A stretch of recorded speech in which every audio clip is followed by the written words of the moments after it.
Good morning friends मु तपन आज हूँ 29 अगस्त शुक्रवार कौन रही सकाळ गुरुत्वपूर्ण खबर आसनु थरे नजर पकाइबा ता पूर्व जदि प्रथम थर पर आम चैनल को विजिट करछंती ताहले चैनल वीडियो गोटे लाइक करंतु आ सब्सक्राइब करी पाखर थिबा घंटी बटन को दबाई दियंतु जहा फल प्रतिदिन सकाळ खबर आपण सर्वप्रथमे पाई परिबे।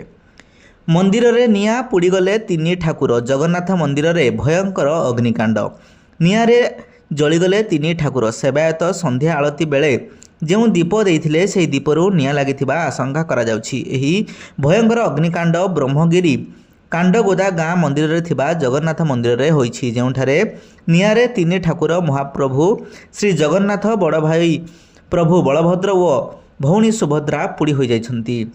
असावधानता कारणरू दीपरू निया लगी आशंका करुछन्ति ग्रामवासी। तुरंत मंदिर निया लेभा कार्य जारी रही मंदिर अन्य कौनसी क्षयक्षति नहीं सूचना मिली ना। परवर्ती खबर आसुछि आउ एक घूर्णिबलय सेप्टेम्बर 1 पुणी भिजिब ओडिशा। उत्तर पश्चिम बंगोपसागर और उत्तर ओडिशा उपकूल में पुणी एक घूर्णिबलय सृष्टि नहीं संभावना रही बोली सूचना देइछन्ति पाणीपाग वैज्ञानिक शरत साहू जहाँफल सेप्टेम्बर 1 राज्य में जारी रहिबो वर्षा पुणी भिजिब ओडिशा। तेबे गुरुवार सारा राज्य में हालुकारू मध्यम धरणर वर्षा हेबाकु थिबा बेले शुक्रवार ठू कमिबो वर्षार परिणाम। उत्तर और उपकूल ओडिशा रे किछि अंचल में हालुकारू मध्यम धरणर वर्षा हेबार संभावना रही। एपटे गत 24 घंटे 5 स्थान में प्रबल और 7 स्थान में अति प्रबल वर्षा होइथिबा बेले कोरापुट जयपुर में सर्वाधिक 186 मिमी वर्षा रेकर्ड करा जायछि। परवर्ती खबर बंद होइजिबो पेट्रोल पंप जल्दी भरंतु टांकी 4 दिन पर मिलिबनी पेट्रोल जल्दी गाड़ी टांकी भरंतु नुआ नियम आनिले सरकार। जदि गाड़ी रे तेल नाही तुरंत जांतु पेट्रोल टांकी करदियंतु टांकी फुल नचेत 4 दिन पर गाड़ी पकाइबाकू मिलिबनी तेल ऑफिस हेउ जिनिसपत्र आनिबाकू जिबा समय हेब समस्या। 4 दिन पर लागिजिबो नुआ नियम रे टिके एपट सेपट हेले आउ मिलिबनी तेल। एबे घरू जल्दी बाहरी पेट्रोल पंप जाई करदियंतु गाड़ी टांकी फुल नचेत 4 दिन पर हैरान हेबे आपण। उत्तर प्रदेश मुख्यमंत्री योगी आदित्यनाथ नेतृत्व सरकार निर्देश अनुसार सेप्टेम्बर 1 रु एक स्वतंत्र सड़क सुरक्षा अभियान आरंभ हेबो।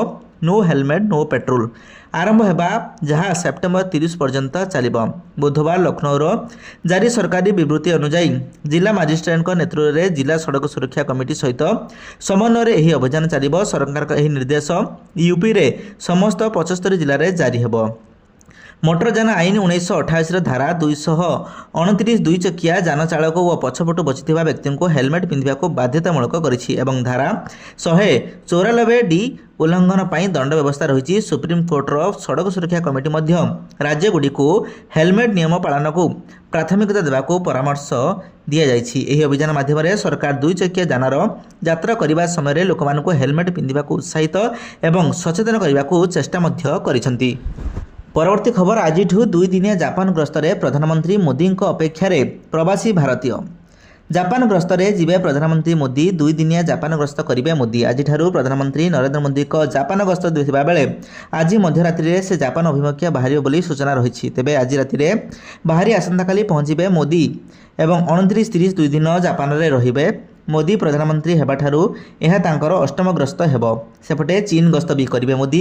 4 दिनिया जापान और चीन गस्तरे जीवे मोदी। वैदेशिक मंत्रालय पक्षर दी जाइथिबा सूचना अनुसार प्रधानमंत्री मोदी प्रथम पर्यायर 29 और 30 तारीख 2 दिन जापान गस्त करेंगे। अगस्त 31 और सेप्टेम्बर 1 तारीख में चीन गस्त करेंगे। जापान गस्त काल में मोदी 15तम भारत जापान वार्षिक शिखर बैठक में जोगदेवे। यापर चीन गस्त काल में मोदी तियानजिनर सांघाई समन्वय संगठन एससीओ बैठक में जोगदेवे। बैठक को जोगदेवाई विभिन्न राष्ट्र मुख्यों सहित मोदी द्विपाक्षिक और बहुपाक्षिक बैठक हेब। एससीओ बैठक को 20टी राष्ट्रर नेता नियंत्रण करा जाइछि। परवर्ती खबर वर्षा पर माड़ी आसिबो प्रबल जाड़ सारा देश को करिबो कलबल। सेप्टेम्बर द्वितीय सप्ताह देशरू प्रायतः मौसुमी चली जाइए तेणु एथर पाणीपागर बड़ असमानता देखा मिल कौनसी मौसुमी जीवारे विलंब हेब किंतु एहारी भितरे अनुभूत हेब असह्य जाड़। देशर अधिकांश अंचल में वर्षा और बन्या विपात लगी रही बेले शीत को नहीं आसी थरैला भली खबर। विश्व पाणीपाग संगठन बा WMO आकलन अनुसार चलित वर्ष शेष आड़कू ना लीना परिस्थिति सृष्टि होबार 60% संभावना रही जार प्रभाव शीत ऋतु में भारतर प्रबल शीत अनुभूत हेब। चलित वर्ष एपर्यंत देश में 108% मौसुमी वर्षा होईछि। ओडिशारे भी स्वाभाविक ठारू अधिक वर्षा होईछि। गोटे मासरे 4टी लघुचाप हेबारु प्रबल वर्षा जोगु राज्यर विभिन्न अंचल में बन्या मध्य आसीछि, किंतु विक्षिप्त वर्षा जोगु केतेक अंचल में मरुड़ी परिस्थिति भी सृष्टि होईछि, जहाँकि बदलुवा पाणीपागर मिमाज को दर्शाउछि। परवर्ती खबर, यूक्रेन उपरे रूसर जोरदार आक्रमण, क्षेपणास्त्र आउ ड्रोन आक्रमण में 15 जनक मृत्यु। गुरुवार सकाळे यूक्रेन उपरे पुणी थरे क्षेपणास्त्र एवं ड्रोन साहाय्य आक्रमण करिछि रूस, जेउथरे 4 शिशुक समस्त मोट 15 जन लोक प्राण हराइछन्ति।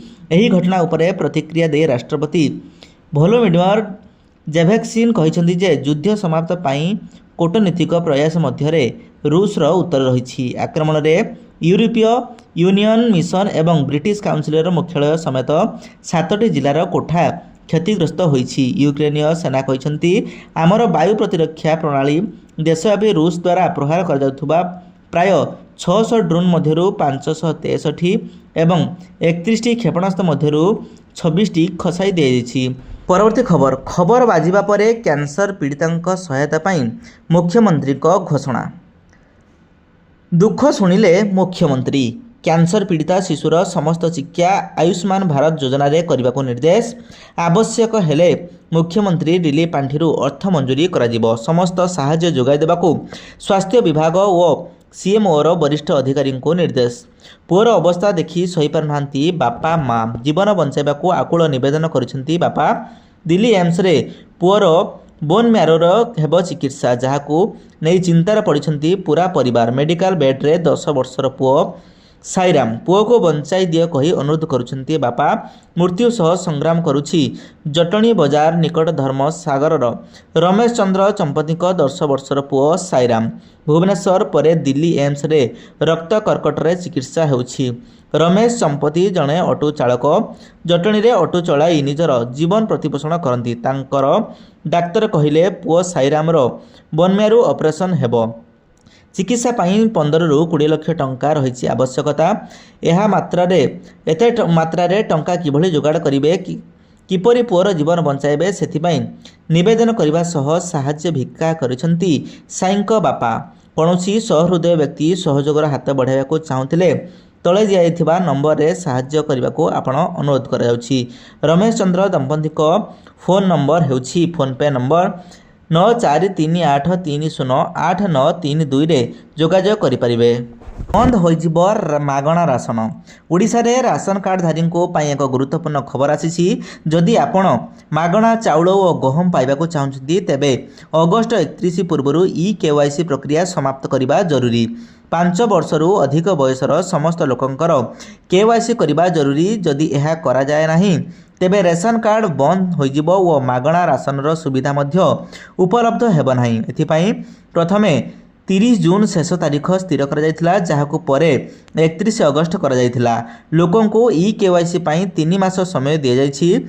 जदि एही समय मध्यरे केवाईसी करा जाए नाही तेबे राशन कार्ड बंद होइजिब। अंतर्दय राशन कार्डधारी पाई स्पष्ट करा जायछि जे जदि कार्डर गोटिए यूनिट्रे ई-केवाईसी होइछि तेबे सेमाने पूर्ण 35 किलोग्राम खाद्य शस्य पाइबे। जो मानकर ई-केवाईसी विचाराधीन अच्छी सेमानकु आगामी 3 मास मध्यरे एही प्रक्रिया समाप्त करने को पड़िबो। परवर्ती खबर, भारत को अमेरिकार नुआ धमक। भारत उपरे अमेरिकार 50% टारिफ लागू हेबा परे उभय देशर उच्च अधिकारी मंतव्य तीव्र होइछि। एही संपर्क में अमेरिकार जातीय अर्थनैतिक परिषद निर्देशक केविन हार्ट्से कहिसेंति जदि भारत रूसिया अशोधित तैलर वाणिज्य बंद न करे तेबे राष्ट्रपति ट्रम्प तांकर दंडात्मक टारिफ रे नरमता देखाइबे नहीं। से भारत सहित वाणिज्य आलोचना को जटिल बोली वर्णना करिसेंति एवं कहिसेंति जे भारत अमेरिकीय उत्पाद पाई बाजार खोलिबारे एक जिदखोर मनोभाव ग्रहण करुछि। अमेरिका भारतीय उत्पाद उपरे टारिफ को 50% को द्विगुणित करिछि, जहाँ ब्राजिल परे जेकोसी देश उपरे सर्वाधिक। एथिरे भारत रूसिया तैल क्रय उपरे अतिरिक्त 25% तारिफ अंतर्भुक्त। हार्ट्से भारत अमेरिका वाणिज्य आलोचना को एक माराथन सहित तुलना करी कहिसेंति थिले जे एथिरे उत्थान पतन आसिबो एवं एक चूड़ांत चुक्तिनामार पहुँचवा एक दीर्घकालीन अभिमुख्य ग्रहण करने को पड़िबो। अन्य पक्षरे अमेरिकार अर्थमंत्री स्कॉट बेसांट मध्य कहिसंती भारत उपरे हाई टैरिफ केवल रुषिया तैल जोगु नुहे बरं दीर्घ समय धरी चलिथिबा वाणिज्य आलोचना जोगु मध्य होईछि। आशा करुछि मे जून सुधा एक चुक्तिनामा होइजिबो किंतु भारत सहयोग करुनाही। विश्वर सर्वबृहत गणतंत्र एवं सर्वबृहत अर्थनीति शेष में एकाठी हेबे। जम्मू और काश्मीर प्रकृतिर तांडव मृत्यु संख्या 45 को वृद्धि चिंता प्रकट कले मुख्यमंत्री ओमार अब्दुल्ला। जम्मू और काश्मीर में लगातार प्रबल वर्षा जोगु सृष्टि होइथिबा बन्या और भूस्खलन हेतु मृत्यु संख्या 45 को वृद्धि पाइछि। एही प्राकृतिक विपर्यय जोगु राज्यर व्यापक क्षयक्षति होइछि। अनेक सेतु विद्युत खुंट और मोबाइल टावर भांगी जाइछि जहा फल लक्षाधिक लोकंक सह जोगाजोग विच्छिन्न होइछि।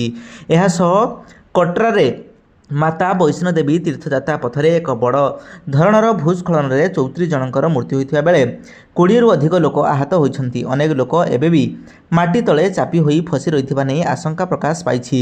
मुख्यमंत्री ओमर अब्दुल्ला एही परिस्थिति को गंभीर बोली वर्णना करी प्रधानमंत्री नरेंद्र मोदी को ए विषय सूचना दैछन्ति। से कहिछन्ति आमे प्राकृतिक विपर्यय भୟରେ बंची पारिबो नाही। आमको एहार मुकाबिला करने पूर्व प्रस्तुति और सतर्कता ग्रहण करने को हेबो। से 2014 बन्या परे कौन शिक्षा नहीं बोली केंद्र सरकार को प्रश्न करिसेंति। अन्यपटे प्रधानमंत्री मोदी यही घटना रे दुख प्रकाश करने सह राज्य को संपूर्ण सहायता प्रदान करने को प्रतिश्रुति मध्य देइछन्ति। मुख्यमंत्री अब्दुल्ला बन्या पीड़ितंक पई 6 लाख टंकार सहायता राशि घोषणा करिसेंति जेउथिरे माता वैष्णोदेवी साइन बोर्ड मध्य 5 लाख टंकार सहायता प्रदान करिछि। उत्तर प्रदेश मुख्यमंत्री योगी आदित्यनाथ मध्य वैष्णोदेवी यात्रा रे मृत पीड़ितंक परिवार पई 4 लाख टंकार सहायता घोषणा करिसेंति। पाणीपाग विभाग आगामी किछि दिन पई संपूर्ण जम्मू और काश्मीर पई प्रबलरू प्रबल वर्षा बन्यार संभावना थिबा नै चेतावनी जारी करिछि। प्रशासन लोकमाननको नदी और भूस्खलन प्रवण अंचलरू दूरे रहिबाको परामर्श मध्य दैछन्ति। परवर्ती खबर भारत में भयंकर भूमिकंप झटका। भारतर अरुणाचल प्रदेशर भूमिकंपर झटका अनुभूत होइछि। गुरुवार सकाळे राज्यर पूर्व कामेंग जिलार रिक्टर स्केल रे 3.6 तीव्रतार भूमिकंप अनुभूत होइथिला। जातीय भूकंप विज्ञान केन्द्र NCS अनुजाई भूमिकंपर केन्द्रस्थल 27.77 उत्तरा अक्षांश एवं 93.12 डिग्री पूर्व दिग्भ्रमरे थिला जार गभीरता भूमि ठारू 10 किलोमीटर तले थिला। भूमिकंपर तीव्रता कम थिला किंतु किंछि अंचल रे एहा झटका अनुभूत होइथिला। अफगानिस्तान रे भूमिकंप अनुभूत होइछि। एहा पूर्वरु बुधवार अफगानिस्तान रे शक्तिशाली भूमिकंप अनुभूत होइथिला। भूमिकंपर तीव्रता 5.6 थिला जार झटका समग्र हिंदुकुश अंचल रे अनुभूत होइथिला। भारतीय समय अनुसार संध्या 6:57 रे भूमिकंप होइथिला। एहार केन्द्रस्थल 36 डिग्री उत्तर अक्षांश एवं 71.33 डिग्री पूर्व दाघिमारे थिला जार गभीरता 138 किलोमीटर थिला।